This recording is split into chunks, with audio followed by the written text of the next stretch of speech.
Bien, muchas gracias. Bien, vamos a, en primer lugar, dar las gracias a los miembros del panel que nos acompañan y que representan las empresas, como veis aquí, Airbus, Indra, Navantia y S2 Grupo. El sector de la defensa últimamente está bastante de moda, como sabéis, y está, digamos, en las noticias. Las inversiones en defensa están creciendo en el ámbito europeo de forma importante y especialmente también en España. Y todo esto, pues, de alguna forma está movilizando que todas las tecnologías alrededor de la defensa se estén desarrollando y se cree no solo una base industrial en cuanto a productos que estén maduros, sino nuevos productos, nuevas capacidades, y ahí es donde el sector de los semiconductores pues juegan un papel importante en el ámbito de la defensa, ámbitos de microelectrónica, fotónica, en todas sus vertientes, desde lo que son los láseres, los detectores, a la fotónica integrada, al procesamiento, todas las tecnologías asociadas digamos, a los semiconductores, en general todos los sensores de infrarrojos. Y en esta línea es lo que quería empezar a comentar de alguna forma, y que las empresas hablaran sobre la criticidad o la importancia de estas tecnologías en estas empresas, en integradores, grandes integradores de productos, de tecnologías que están representadas aquí. Entonces, si queréis, empezamos por Sergio, Airbus. Muy bien. Bueno, muchas gracias por la invitación y trataré de representar y de traer un poco las ideas que Airbus, sobre todo en la parte de defensa y espacio, pues tiene al respecto, ¿no?, de esta industria, ¿no?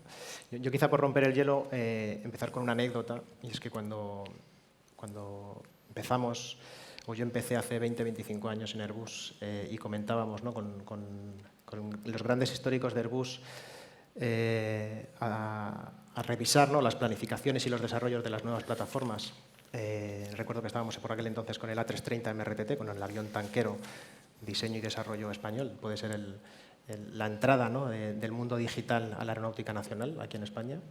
Y comentábamos planificaciones y presupuestos, ¿no?, y me decían los históricos de Airbus, bueno, es que antes era mucho más fácil y mucho más barato cuando lo hacíamos todo con relés, ¿no?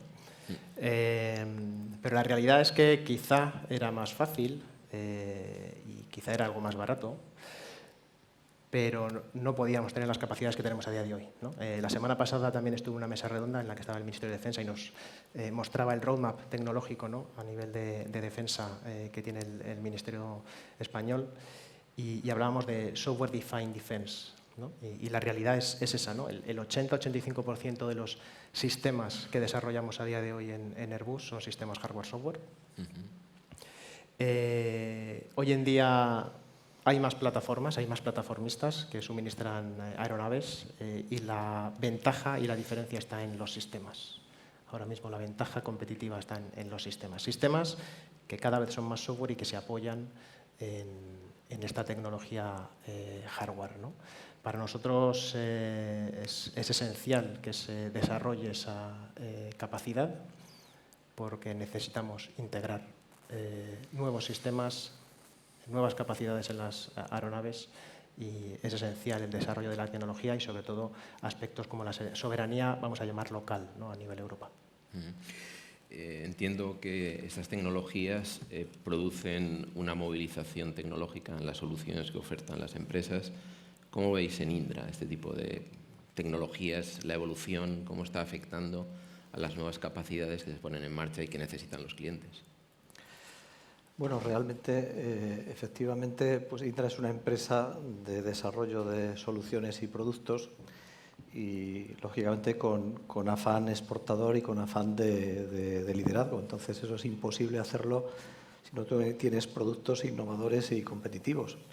Y efectivamente, ya por ejemplo hace más de 25 años que tenemos desplegados sistemas de recepción digital de banda ultra ancha, al hilo de lo que decías del software defined, ¿no?, que ahora está muy de moda en todas sus variantes y acepciones, ¿no? Pero al final eso es imposible hacerlo si no se tiene la tecnología necesaria. Y la tecnología evoluciona, se convierte en lo que llamamos tecnologías habilitadoras, en las tecnologías que nos permiten hacer esos productos innovadores. Y muchas cosas que se han comentado esta mañana, pues efectivamente están en plena consonancia con la situación que vivimos. Necesitamos innovar, necesitamos productos mejores, necesitamos la mejor tecnología. Yo he trabajado en desarrollo de productos y de sistemas en defensa electrónica, pero siempre aplicando tecnología, que en unos casos podemos decir que somos usuarios avanzados, porque somos a lo mejor de los primeros que hacemos ciertas cosas, pero también cuando es necesario acudiendo a los nichos de tecnología para tratar de buscar esa solución, ¿no? Que ya entraremos en más detalles, ¿no? Pero bueno, yo creo que la tecnología está en todos nuestros productos: radiofrecuencia, señal mixta, proceso interconexionado, digamos que bueno, es el core de nuestros productos. Y en el ámbito marino, tanto de superficie como submarino, ¿cómo lo veis en Navantia? Navantia despliega 3 astilleros que son plataformistas e integradores de sistemas de combate. Integramos sistemas complejos, una tradición norteamericana muy grande. Ahora también una tradición está virando a exportar a otros clientes que no están exactamente pues, en sintonía con estas relaciones a productos de la Unión Europea. Pero la cuarta pata es la pata que está impulsándonos en todos los programas europeos de defensa. Es la pata sistemas. Sistemas de control era el principio, estamos hablando de historia, hay que llevar a los barcos, pero estamos hablando ahora de sistemas de combate. Integración de sistema de combate, sensorización, tomar los productos de Indra, de Tecnovir, de GMV, de otras mayores españolas en defensa y convertirlas en un producto que ya es un producto de productos, ya es una red. Bien, eso es natural y eso es industria de defensa y ahí parece que nos queda muy lejos el mundo de los semiconductores. Al mismo tiempo, estamos generando necesidad en el suministrador de estos productos de que, a su vez, vaya el suministrador de sus propias capacidades tecnológicas, la fotónica, la supercomputación, los elementos que habilitan el trabajo en la nube y, por tanto, la prognosis en red cuando estás pues, desplegando enfrente del Golfo de Guinea. Pues esa necesidad en cascada hacia el punto bajo puede ser tal de estar demandando tecnologías que solo están en madureces tan bajas que casi hay que morir al final en la universidad. Hay que morir en la universidad, pues lo hemos comentado, ya no son semiconductores, ya son semimetales de Weyl para tener fenómenos de plasma, lo has comentado tú. Ya estamos hablando de fenómenos de Aharonov-Bohm para tener capacidades en matriz de trincar, eso es las tecnologías anti-2. Aselsan, la turca, está muy desarrollada, como llevamos bien con los turcos, seguramente algo nos caerá. Y todo eso se genera porque defensa nos pide a nosotros pedimos, y en esa cadena estamos generando mucha demanda. Es cuando comentabais, la demanda es importante gestionarla, y nosotros somos una empresa pública. Pues estamos sintonizados en ello. Vamos, está claro que la defensa tracciona el sector de los semiconductores y esto es relevante incluso a nivel de presupuestos, ¿no? Todos esos amplios presupuestos que se visualizan, ¿no? Y se anuncian en defensa, pues también se espera que haya cierta canalización, ¿no? Hacia el sector de los semiconductores en el ámbito europeo. Esto podría ayudar a que todas esas cosas que potencial que nos ha mandado a Arabia Saudí a tener una empresa conjunta. Ellos no quieren fabricar plataformas, no quieren astillero, tienen un mantenimiento. Fabricamos en San Fernando, vamos a por la séptima fragata, es una fragata que tiene un tamaño pequeño, no quieren conquistar Madagascar, es por tanto de compacta autonomía, pero tiene todos los juguetes. Quieren los sistemas, quieren la soberanía de los sistemas. Y es una empresa conjunta, una empresa del 51-49, obviamente el 51 es árabe, porque somos unos sistemistas estupendos, porque la gente que nos soporta como sistemistas es estupenda y es nacional. Está claro. Bueno, en el ámbito ciber tiende a pensarse ciberdefensa, ciberseguridad, muy en el ámbito software. Pero de alguna forma, ¿cuáles un poco las implicaciones que tienen las tecnologías de semiconductores, los avances, los requisitos, o sea, el concepto también de la ciber on chip, ¿no? O sea, ¿hacia qué ámbito tecnológico va la ciber desde el punto de vista de la tecnología de semiconductores? Bueno, pues, a ver, ese grupo que, como dices, es empresa de ciber, somos especializados, empresa de nicho, y a diferencia un poco de lo que hemos hasta ahora, que es una orientación hacia el caso de uso, hacia construir aquello que necesitamos para que la sociedad funcione, ese grupo tiene que ponerse en un mindset diferente. Nosotros pensamos en cómo abusar de la tecnología. Nos ponemos en esa posición que lo que busca es identificar eso que nadie ha pensado, que lleva a vulnerar la tecnología para, a su vez, luego diseñar las capacidades defensivas. Yo creo que estamos en un momento ahora especialmente sensible por el desarrollo de la inteligencia artificial y cómo está avanzando, que está dotando a un ritmo de crecimiento de las capacidades ofensivas como nunca hemos visto en la historia, ¿no? Los grandes modelos que se han anunciado hace no mucho de frontera, mitos, GPT-5.5 Ciber y demás, que están, bueno, incluso saliendo de forma restringida porque se está viendo que son capaces de detectar vulnerabilidades en software que lleva 25 años ya muy revisado, ¿no? Y bueno, pues en este contexto yo creo que más que nunca el concepto de seguridad por diseño ya pasa a ser una buena práctica a ser algo estratégico, ¿no? Algo que ya tenemos que traer hacia la izquierda del proceso de producción, no pensar ya en que ya securizaremos cuando lo pongamos en marcha y lo protegeremos, sino que tenemos que traer los conceptos de seguridad al diseño y hablar tanto de poner los procesos de seguridad para no introducir vulnerabilidades, que hemos sufrido algunos casos históricos muy dolorosos, ¿no? de vulnerabilidades en la propia arquitectura de chips, sino también introducir capacidades de ciberseguridad en los propios chips, ¿no? A nivel de identificación, capacidad de cifrado, arranque seguro, etcétera, etcétera, que nos garanticen en el sentido que tenemos una cadena de valor desde el silicio hasta la aplicación segura de extremo a extremo. Muy bien. Un aspecto que me gustaría también abordar es lo que es la cadena de suministro. En principio, bueno, sois 3 grandes empresas, grandes contratistas del Estado y de fondos europeos, de programas. Hay una cadena de suministro y ahí sí me gustaría que comentarais un poco, de alguna forma, hasta qué punto intuís, ¿no?, que todo el avance de estas tecnologías en la cadena de suministro, vuestros suministradores, ese avance, ese desarrollo va a contribuir de alguna forma en vuestros productos y de alguna forma también ¿cómo veis en cuanto a qué tecnologías consideráis que se desarrollan en casa y cuáles se incorporan de terceros en cada uno de los ámbitos? Bueno, en el caso de Airbus, la parte aeronáutica, de la que pertenezco, está claro que nosotros trabajamos con suministradores. Podemos distinguir 2 grandes tipos de sistemas, ¿no? Los sistemas más orientados a misión, con quizá una restricción menor a nivel de safety, y los sistemas safety critical, ¿no? Entonces, podemos hablar de diferentes evoluciones en ambos ámbitos. Digamos que el ámbito de misión puede estar más cercano al área más comercial, ¿no? Más civil, con menos restricciones. Si hablamos del ámbito safety critical, tenemos que tener en cuenta el hándicap importante que tenemos a nivel de certificación, ¿no?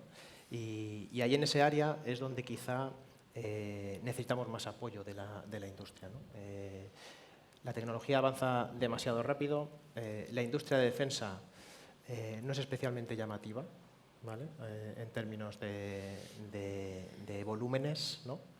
Así que nadie espera la industria de defensa, ¿no? La tecnología sigue evolucionando. Nosotros necesitamos que a través de nuestros suministradores, nuestros integradores de electrónica, ¿no?, los que nos suministran esos computadores, sensores y dispositivos electrónicos, trabajen con los fabricantes precisamente para ayudarnos a congelar y abrir ciertos diseños, ¿no?, que nos den ese servicio y podamos desarrollar nuestro producto durante, bueno, un tiempo quizá demasiado largo para lo que es esta tecnología, ¿no?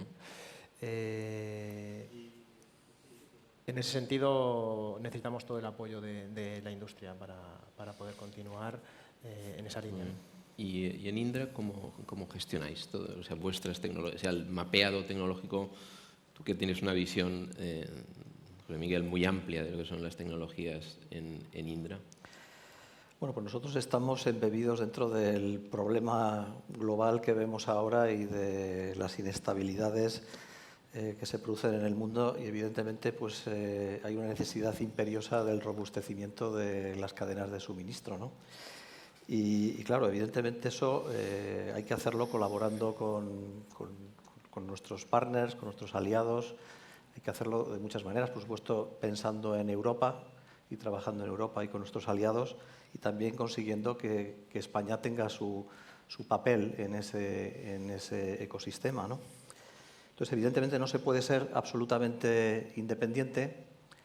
Hay que buscar una dependencia balanceada con nuestros partners y con nuestros socios. Eso pasa a nivel europeo, eso pasa a todos los niveles. También internamente pues hay tecnologías, hay nichos de tecnología que consideramos diferenciales para nuestros productos y en los que buscamos tener una capacidad propia o buscar cómo asegurar esa capacidad propia colaborando con otros. Y esa es la labor principal, de ir identificando esos nichos, evolucionar esa evolución tecnológica, porque la defensa, bueno, no es una cosa totalmente lineal, ¿no? Digamos, es una mezcla de oportunidades y de posibilidades. Hay tecnología que efectivamente cogemos del sector civil y hemos visto cómo evolucionan algunas tecnologías muy deprisa. Los conversores digitales, por ejemplo, evolucionaron mucho con la telefonía móvil, ¿no? Hay otras que le cuesta más arrancar. Entonces, hay cosas en las que la defensa acelera y busca cómo tratar de acelerar ciertas aplicaciones y en ese sentido pues puede ser precursora. En otros casos, donde aprovecha otras tecnologías, pero claro, hay que adaptarlas a nuestro uso, ¿no? Barcos, aviones, tierra, ciberseguridad, espacio, y cada cosa tiene su punto, ¿no? Pero digamos que hay que estar en todo eso y tratar de ir asegurando y robusteciendo la cadena suministradora en todos esos tipos de componentes. Sí, en general hay muchos ejemplos de tecnologías que han sido desarrolladas en el ámbito de la defensa y han sido transferidas al civil. Esto cada vez más está ocurriendo al revés. O sea, el avance, el progreso en las tecnologías, digamos, civiles supera la velocidad en defensa. Y bueno, se pasan al sector, digamos, militar, ¿no? Que sean más robustas. Y siguiendo también en ese ámbito, otro aspecto que se habla mucho siempre, especialmente en defensa y seguridad, es la soberanía tecnológica, que aquí pues, hemos oído hablar ya en varios paneles de la soberanía, cuál es la soberanía tecnológica, ¿no? Y muchas veces en el ámbito de la defensa incluso no hablamos ya de la soberanía europea, sino también de la nacional dentro de Europa, ¿no? Porque muchos países intentan tener tecnología propia y, bueno, se está empezando a compartir cosas, pero no del todo, ¿no? Entonces, quería saber un poco, por ejemplo, cómo veis, Javier, el ámbito este de la soberanía tecnológica y sabiendo, de alguna forma, que está avanzando mucho la tecnología civil respecto a la militar, ¿no? ¿Cómo vamos a controlar esa soberanía sabiendo que las necesidades del ámbito civil van superando al militar muchas veces? Voy a decir una cosa que encaja mal.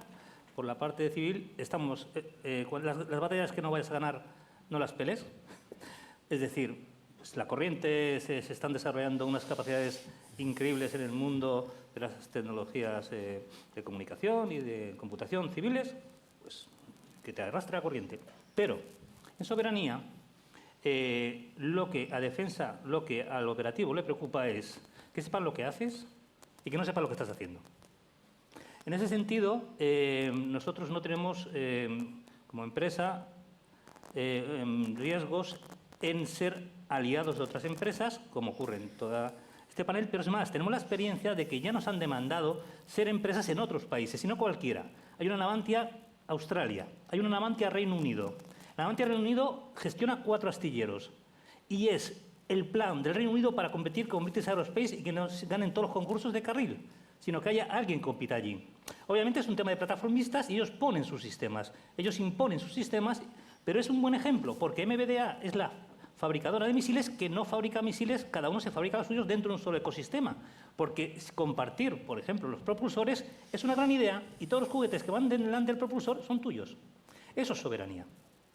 En ese sentido, hay grandes oportunidades en el programa FCAS, en el que Indra maneja un pilar él solito, y hay que gestionarlo, como he dicho antes, hay que saber lo que haces y tienes que saber lo que te pueden hacer, que es tu turno cuando te pregunten.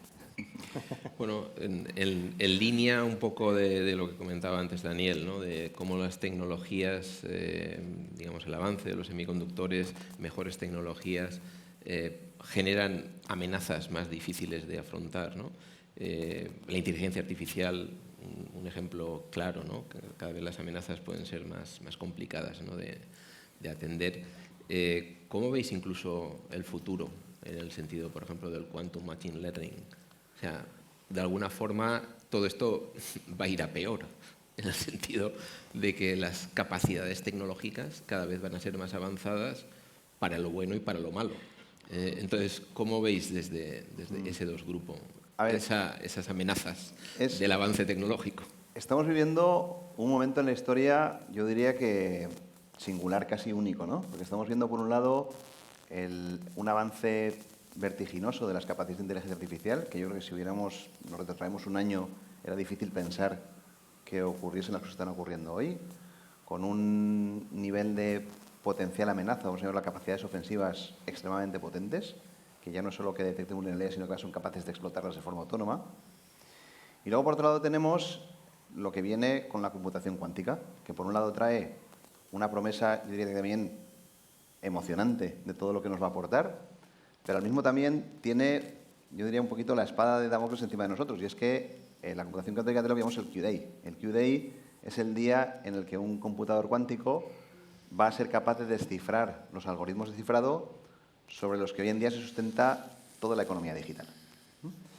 Esto es una carrera, es decir, según avanza el desarrollo tecnológico de la computación cuántica, se va acortando el tiempo que falta hasta que lleguemos a este Q-Day.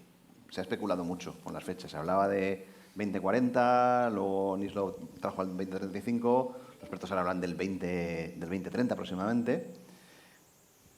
Pero, claro, es difícil saber lo demás porque lo que está ocurriendo es una especie de círculo virtuoso entre la inteligencia artificial y la computación cuántica, donde la inteligencia artificial está contribuyendo a la aceleración del desarrollo cuántico, pues mejorando algoritmos, ayudando a reducir errores, y a su vez empieza a trabajar en la inteligencia artificial corriendo sobre computadores cuánticos, que aún no es una capacidad general, pero que se empieza a trabajar en ella, ¿no? Se vislumbra un horizonte en el que este círculo va a coger velocidad y, de hecho, va a ser capaz de recortar estos plazos.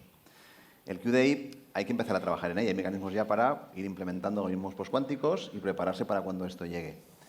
Y yo creo que no se trata tanto de enfocarse o de pensar si nos vamos a equivocar en la fecha en la que vaya el Q-Day, sino más bien estar pensando en que tenemos que ponernos a trabajar y que la fecha importante es ponernos a trabajar para protegernos de todo esto que viene por esta aceleración del desarrollo tecnológico que sin duda va a seguir creciendo.